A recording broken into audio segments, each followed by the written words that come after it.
Hello beautiful people. तो आज के इस लेक्चर में हम देखेंगे कि सीएसएस की टाइप्स कितनी होती हैं। ठीक है, तो बेसिकली 3 टाइप्स हैं हमारे पास, उनको हम आज डिटेल से देखेंगे। लास्ट लेक्चर में हमने देखा था कि टेक्स्ट की कौन कौन सी प्रॉपर्टीज़ हैं और फ़ॉन्ट की भी, और फ़ॉन्ट की हमने सारी प्रॉपर्टीज़ देखी थी और टेक्स्ट की भी सारी प्रॉपर्टीज़ देखी थी। तो उनको ज़रूर जाके आप चेकआउट कर लें। तो स्टार्ट करते हैं। सबसे पहले वाइट बोर्ड पे नहीं जाते, वो अभी उसकी ज़रूरत नहीं है। ठीक है, सिंपल सा आज छोटा सा लेक्चर होने वाला है, तो इसको जल्दी से देख लेते हैं। तो सीएसएस करने की हमारे पास 3 टाइप्स हैं। ठीक है, सबसे पहले इनलाइन, दूसरा इंटरनल, तीसरा एक्सटर्नल। इनलाइन हम थ्रू आउट द सीरीज करते आ रहे हैं, इंटरनल और एक्सटर्नल अभी आपको मैं बताता हूँ कैसे होती है। तो सबसे पहले मैं वही इनलाइन का आपको बताता हूँ, जो हम सीएसएस करते आ रहे थे। कैसे करते थे? सिंपली हम एक लिया H1 का लेट्स सपोज टैग ले लिया, इसमें मैंने डायरेक्टली इसके अंदर ही टैग के अंदर ही स्टाइलिंग कर दी। तो मैंने इसको फ़ॉन्ट साइज बढ़ा दिया, लेट्स सपोज 80px कर दिया। इसी तरह से मैंने कलर चेंज कर दिया, कलर रेड कर दिया और गो लाइव पे क्लिक कर दिया। ठीक है, तो मैंने ये क्या किया, स्टाइलिंग कर दी H1 टैग की। कैसे? इनलाइन से। ठीक है, इनलाइन स्टाइलिंग की है इसकी। तो यहाँ पे अगर हम देखें, हाँ नहीं आएगा कुछ भी नज़र, क्योंकि फिर से मैं भूल गया इसके अंदर कुछ लिखना। तो लास्ट भी ऐसे हुआ था। तो यहाँ पे मैं लिखता हूँ logic slab with Ejaz. Okay, हो गया, ये लिख लिया। अब चलता हूँ मैं अपने क्रोम के ऊपर, और यहाँ पर मेरा लॉजिक स्लैब विद एजाज लिखा हुआ आ गया। कैसे? हमारी स्टाइलिंग के साथ। तो ये जो हमने यहाँ पे ये स्टाइलिंग जो की है, ये यहाँ से यहाँ तक, इससे कहते हैं इनलाइन सीएसएस। ठीक है, तो ये है इनलाइन सीएसएस। इसके बाद हमारे आती है इंटरनल सीएसएस, तो उसको देख लेते हैं। तो लेट्स सपोज इंटरनल सीएसएस करनी है, तो मैं ये इस हेड टैग के अंदर ही क्या करूंगा, एक स्टाइल का टैग ले लूंगा। ठीक है, स्टाइल का टैग लेके इसी के अंदर सीएसएस करना स्टार्ट कर दूंगा। तो वो कैसे करूंगा? तो मैंने H1 का एक टैग यहाँ से इसकी सीएसएस ये रिमूव कर देता हूँ। ओके, हो गया, और यहाँ पे आ जाता हूँ। तो यहाँ पे कैसे करेंगे? स्टाइल टैग के अंदर, स्टाइल टैग के अंदर मुझे अब लेट्स सपोज H1 की करनी है, तो यहाँ पे मैं H1 लिखूंगा और करली ब्रैकेट्स लगा दूंगा। अब इसके अंदर मैं अपनी सीएसएस रखूंगा। ये आपका अब काम पहले से आसान हो जाएगा। तो मैंने यहाँ पे colour red, font size 40px। तो ये मैंने क्या किया, इंटरनल सीएसएस कर ली इस तरह से। और अब भी अगर मैं जाके आपको दिखाऊं तो सेम सीएसएस हमारी अप्लाई हो रही है। और थोड़ा सा और भी कुछ कर दूं, अगर टेक्स्ट डेकोरेशन और लाइन थ्रो कर दूं, तो ये कुछ इस तरह से लाइन थ्रो हो जाएगी। तो ये है हमारी इंटरनल। इसी तरह से हमारे पास एक्सटर्नल भी है। ठीक है, तो इनलाइन की समझ आ गई होगी। बल्कि एक और भी पॉइंट बता देता हूँ। लेट्स सपोज मेरे पास अब 2 H1 के टैग्स हैं। ठीक है, with some different text, logic slab with के हटा के मैं यहाँ पे खाली एजाज लिख देता हूँ बस। तो यहाँ पे हम देखेंगे कि सेम स्टाइलिंग वहाँ पे भी अप्लाई हो रही है। ठीक है, तो अब अगर मैंने यहाँ पे एक डिव लिया हुआ है इस तरह से, तो मुझे अगर उसे स्टाइल करना है तो मुझे इस तरह से div width 100px, height 100px, और फिर बैकग्राउंड कलर ब्लैक। और यहाँ पे अगर मैं आऊँ तो इस तरह से ये मेरा डिव आ गया with background colour black.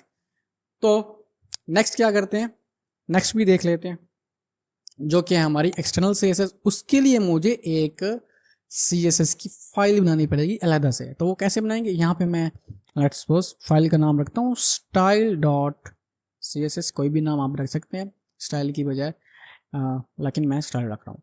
Style dot CSS inter किया, और यहाँ पे अब मैं वो वाली और VS कोड की एक और मजे की चीज़ बता देता हूँ। आप इसको यहाँ से उठा के ड्रैग करके राइट साइड पे ऐसे लेके जाएंगे, तो आपको ये देखें राइट साइड को हाईलाइट कर रहा है। तो यहाँ पे छोड़ देंगे, तो अब ये CSS की फाइल यहाँ पे मैं अपना कोड कर सकता हूँ HTML का यहाँ से। ठीक है, तो थोड़ी कोडर वाली फील आएगी। तो यहाँ पे अब मुझे इस फाइल को, इस CSS की फाइल को इस HTML के साथ लिंक करना होगा ऑफ कोर्स, क्योंकि अभी तो इसे नहीं पता कि CSS कहाँ पे होगी। तो लिंक करने के लिए यहाँ पे मेरे पास सिंपली लिंक का टैग है, और लिंक का टैग में हमारे पास क्या होता है, रिलेशन, और ये relation is equal to style sheet का है, और एच रेफ मतलब कि हमारा जो फाइल पड़ी है वो कहाँ पे पड़ी है, मैं यहाँ पे उसका पाथ दे दूंगा। तो डॉट स्लैश यहाँ पे मैं लिखूंगा style dot C S S, क्योंकि मेरी फाइल यहीं पे पड़ी है इसीलिए मैंने ये dot slash style dot C S S path देने का। मैं अभी को डिटेल से आपको पाथ कैसे देते हैं वो मैं आपको बताता हूँ। ये डॉट स्लैश मैंने क्यों लिखा है, आपने डॉट डॉट स्लैश भी देखा होगा, वो मैं डिटेल से अभी बताता हूँ आपको, लेकिन अभी पहले ये देख लें कि ये प्रॉपर्टीज अप्लाई होती है या नहीं होती। मैं क्या करता हूँ इसको, अब ये समझ आ गई इंटरनल की, ठीक है, कि हमारी फाइल उसी फाइल के अंदर ही, लेकिन हम क्या करते हैं ऊपर एक हेड टैग के अंदर स्टाइल का टैग ले लेते हैं और उसके अंदर अपनी सही सी एस एस करते हैं। कैसे, H1 कर लिया, फिर कर्ली ब्रैकेट और उसके साथ ये वाली चीज़ें। और एक्सटर्नल और इंटरनल में कुछ खास डिफरेंस नहीं है, इनलाइन और इंटरनल एक्सटर्नल में काफ़ी फ़र्क है, ठीक है, क्योंकि वो उसके लिए हमें style is equal to double quotations भी फिर लगानी पड़ती हैं, उससे कोड हमारा काफ़ी बिगड़ा हुआ नज़र आता है, ठीक है, अच्छा नज़र नहीं आता। तो यहाँ पे मैं आता हूँ, यहाँ पे मैंने लेट्स सपोज H1 को स्टाइल करना है, तो मैं इसको कलर ब्लू कर देता हूँ और फॉन्ट साइज 80 या 90 px कर देता हूँ। उसके बाद क्या करता हूँ, इसको मैं डिलीट कर देता हूँ यहाँ से, ठीक है, ये कमेंट कर देता हूँ कंट्रोल स्लैश कमेंट। अब मेरे पास ये वाली प्रॉपर्टीज अप्लाई नहीं होनी चाहिए, मेरे पास ये बाहर वाली अप्लाई हो रही है जो एक्सटर्नल CSS में यूज़ हो रही है, ठीक है। आई होप आपको अच्छे से इसका आइडिया हो गया होगा, अच्छे से समझ आ गया होगी। क्या सिंपल ही तरीका है, इनलाइन करनी है तो इसी के अंदर कर लेंगे, रिपीट कर रहा हूँ मैं, ठीक है, ऐसे स्टाइल टैग लगा के ये इनलाइन हो जाएगी हमारी। अगर इंटरनल करनी है तो हेड टैग के अंदर हम स्टाइल टैग लगा लेंगे और स्टाइल टैग के अंदर हमारा काम आसान हो जाएगा। क्या करेंगे हम, H1 को स्टाइल करना है तो इसको मैं कमेंट कर देता हूँ, और H1 को अगर मैंने H1 टैग है मेरा, H1 को टैग स्टाइल करना है तो H1 कर्ली ब्रैकेट्स और उसके अंदर अपनी सारी प्रॉपर्टीज जितनी मर्जी डालते जाओ। इसी तरह से डिव को करना है तो ये काम हमारा इंटरनल CSS हो जाएगी। इसी तरह से एक्सटर्नल करनी है, एक्सटर्नल एक फाइल बना लो जिसकी एक्सटेंशन क्या करो, CSS रखो, कास्केडिंग स्टाइल शीट। तो CSS क्या होती है, CSS stand for cascading style sheet. तो आपने डॉट CSS की फाइल बना लेनी है, डॉट CSS इसलिए कह रहा हूँ क्योंकि आप पीछे कुछ भी रख सकते हैं, Ejaz dot CSS, Abid dot CSS, Chandan dot CSS, तो कोई भी आप नाम रख सकते हैं। स्टाइल डॉट CSS मैंने रखा और फिर उसको क्या किया, हेड टैग के अंदर आके लिंक टैग लगाया और लिंक के अंदर href के अंदर मैंने वो उसका पाथ डाल दिया। तो मैं दोबारा डाल के दिखा देता हूँ, स्टाइल डॉट CSS, तो हमारा क्या हो गया, स्टाइल लिंक हो गई HTML14.html, किससे लिंक हो गई, स्टाइल डॉट CSS से लिंक हो गई। अच्छा ये हमारा लेक्चर 14 चल रहा है, 15 का थोड़ा डाटा मैंने तैयार करके रखा है तो इसलिए आपको ये 15 नजर आ रहा है। खैर यहाँ पे अब और भी कुछ करना हो तो मैं यहाँ पे कर सकता हूँ। लेट्स सपोज मैंने इसको विड्थ दे दी 2000 px की दे दी, चलें हाइट दे दी, हाइट दे दी 300 px और बैकग्राउंड कलर कोई भी दे दिया। यहाँ पे आए तो ये देखें नीचे हमारा ये डिव आ रहा है जिसको हमने विड्थ और हाइट दे दी है, ठीक हो गया। तो ये हमारी थी एक्सटर्नल CSS, ये है हमारी इंटरनल CSS और ये है हमारी इनलाइन CSS। आई होप सब क्लियर हो गया होगा। एक और मजे की बात इसमें एक बताता चलूँ आपको, अगर मैंने स्टाइल दिया हुआ है H1 को यहाँ पे भी और यहाँ पे भी और मैंने सेम प्रॉपर्टी अप्लाई की है तो कौन सी लगेगी, तो मैं इसको पहले अनकमेंट करता हूँ, ठीक है, और मजे की एक और चीज़ करते हैं। कमेंट कर दिया, मैंने इसको दे दिया कलर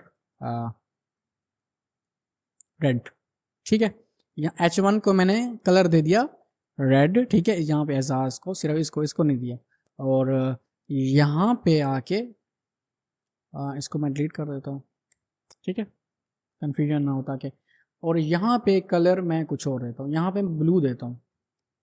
अब बताएं कौन सा कलर अप्लाई होगा, क्योंकि यहाँ पे भी मैंने H1 को कलर दिया हुआ है रेड का और यहाँ पे मैंने उसी को टारगेट करके सेलेक्ट करके कलर दिया हुआ है ब्लू। तो कौन सा होगा, तो हमारे पास जो कलर आने वाला है वो है रेड, क्योंकि वो सबसे ज़्यादा क्लोज है हमारे टैग के। तो मैं यहाँ पे आके दिखा भी दूँ तो ये देखें रेड आ रहा है, ठीक है, जो कि हमने दिया है, तो रेड हमारे पास कलर आ रहा है। और दूसरी बात, इन दोनों में से किसको चूज करेगा, मतलब कि इन इनका तो मुझे, इसका तो मुझे पता चल गया, ये इन दोनों में से इसको ज़्यादा प्रायोरिटी देगा।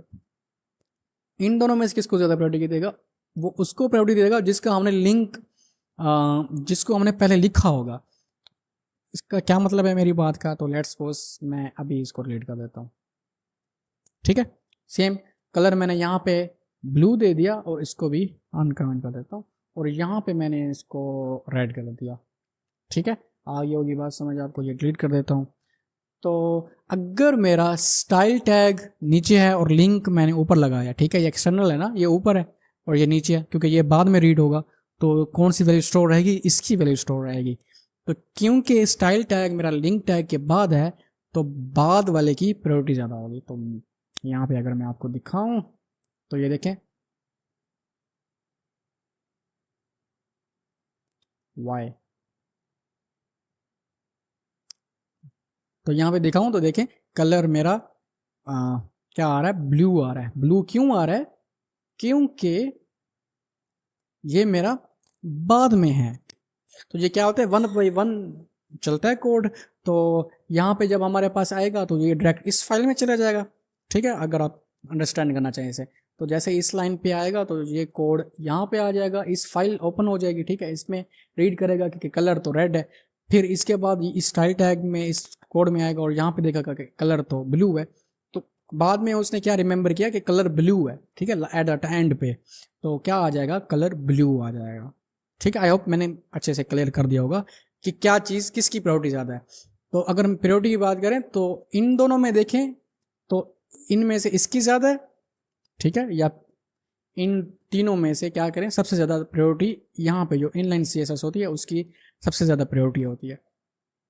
लेकिन इन दोनों में से कंपेयर करें तो हम हमारी, क्योंकि ये अगर मैं इसको कर दूँ यहाँ पे, तो ये हमारा डिपेंड करता है हमने कहाँ पे कोड लिखा हुआ है, लिंक पहले लगाया हुआ या स्टाइल टैग पहले लगाया हुआ। तो अब मैं अगर आऊँगा तो अब मेरा रेड कलर शो हो रहा है।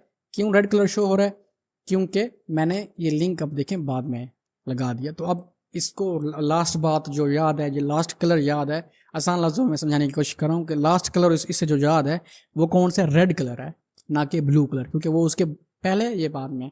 तो अब हम क्या करते हैं, जो मैं कह रहा था कि style.css और ये पाथ हमने कैसे दिया, ये डॉट स्लैश क्यों लगा है, किधर गया वो डॉट स्लैश, ये पड़ा, इसको थोड़ा सा यार ये मैंने बहुत ही ज़्यादा ऐसे कर दिया। तो style.css तो पाथ देने का तरीका, तो लेट्स सपोज मैं ये न्यू फोल्डर एक पड़ा हुआ है, इसके अंदर मैं स्टाइल या फिर az.css दे दिया। तो अब मैं कैसे दूंगा पाथ, ठीक है, एग्जाम्पल के तौर पर पाथ आपको मैं मास्टरी करवाना चाहता हूँ। तो मैं क्या करूँगा, अगर डॉट स्लैश लिखूंगा तो इसी फोल्डर के अंदर वो सर्च करेगा। ये वेब वाला फोल्डर है ना, मैंने VS कोड किस में ओपन किया है, वेब वाले फोल्डर के अंदर है। आपको मैंने तरीका बताया हुआ है, फोल्डर के अंदर आप कैसे करते हैं, वो ओपन विद कोड के जरिए, ठीक है। ये जो ऑप्शन आ रहा होता है, दोबारा याद करवा दूँ आपको अगर मैं, तो क्या करेंगे आप, जैसे ये मैं किसी भी फोल्डर के अंदर चला जाता हूँ, डाउनलोड्स के अंदर चला जाता हूँ और यहाँ पे राइट क्लिक किया तो यहाँ पे मोर ऑप्शंस और ओपन विद कोड अगर करूँगा तो जब किस फोल्डर के ऑप्शन अंदर फोल्डर ओपन होगा, कोड एडिटर ओपन होगा, ये डाउनलोड्स के अंदर होगा। तो यहाँ पे अगर मैं देखूँ तो ये अभी मेरे पास वेब के अंदर ओपन है। तो यहाँ पे अगर मैं डॉट स्लैश करूँ तो इसी वेब फोल्डर के अंदर ही ये फोल्डर्स और फाइल सर्च करेगा। तो देखिए मुझे सजेशंस भी देगा और कलेक्शंस, और मेरा किसके अंदर वो पड़ा है, न्यू फोल्डर के अंदर पड़ा है। तो मैं जाके ढूंढूंगा न्यू फोल्डर को, न्यू फोल्डर के अंदर azaz.css। तो कुछ इस तरह से हम पाथ दे सकते हैं।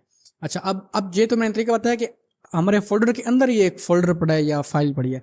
अगर बाहर पड़ी है तो फिर क्या करेंगे, तो फिर हम सिंपली डॉट डॉट लगा देंगे, सिंपल डॉट डॉट स्लैश। अब ये वेब के पिछले फोल्डर में चीज़ें जो पड़ी है उनको दिखा रहा है, मैं आपको दिखा भी देता हूँ। ये मेरा वेब का फोल्डर है, ये पड़ा है वेब का फोल्डर, और इस फोल्डर के पीछे कौन सी चीज़ें पड़ी हैं, ये पड़ी हैं चीज़ें, ठीक है। और यही आपको यहाँ पे वो सजेशन में भी बता रहा है, ये देखें डॉट स्लैश अगर मैं करूँ तो ये जो मेरी डेस्कटॉप पे पड़ी हैं ये वो चीज़ें बता रहा है। और इसी यहाँ से भी style dot C S S या कोई भी मेरी सी एस एस की फाइल अगर वहाँ पे पड़ी तो नहीं है, लेकिन अगर पड़ी हो तो वहाँ से भी मैं कर सकता हूँ। तो अगर मेरा सेम फोल्डर के अंदर सर्च करना है, इसी फोल्डर के अंदर ही, ठीक है, तो डॉट स्लैश, अगर प्रीवियस में करना है तो dot dot slash style.css and that's it for today.